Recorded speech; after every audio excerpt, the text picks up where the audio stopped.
Our conversation, former DHS Chief of Staff Miles Taylor, he was among the first calls from inside the House, literally one of the first Trump administration officials to issue warnings about the president who at the time he served. Tim Hafey, Charlie Sykes, and Kim Atkinstor are still with us. Miles, what'd you think of that?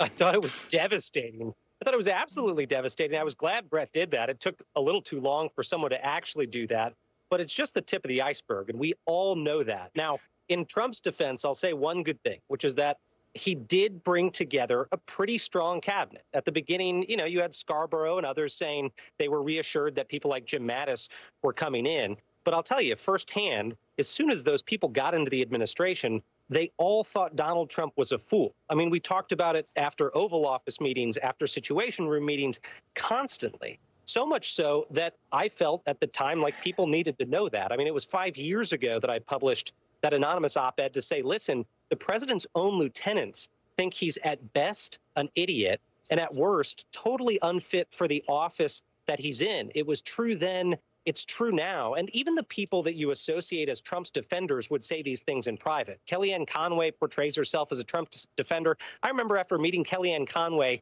fuming that Donald Trump was a misogynistic bully. You had people like Jim Mattis walk out of meetings, and I've said this before, he said he was a threat to the fabric of our republic. And my old boss, John Kelly, once said Trump was so crazy, he told me he hoped Trump chained himself to the Resolute desk and they had to come in and, quote, carry him away in a straitjacket. These are the people Donald Trump put in the top jobs. In fact, Nicole, the only person I remember not saying something disparaging about Donald Trump was Mike Pence. I never heard the vice president say something disparaging.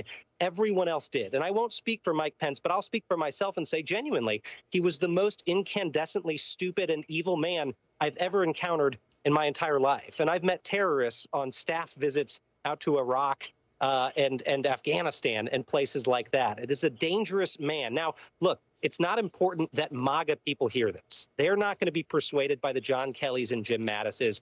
Ultimately, it's important that independents and hesitant Republicans, concerned conservatives hear these testimonials because they are the ones that might be able to be persuaded about who this man actually is.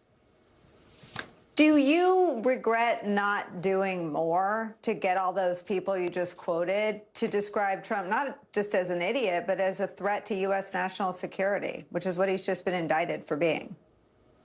I regret that they didn't do more. I think the only thing I could have given, Nicole, I ended up giving up my home, my job, my relationship, my personal security, and my life savings to turn against the guy.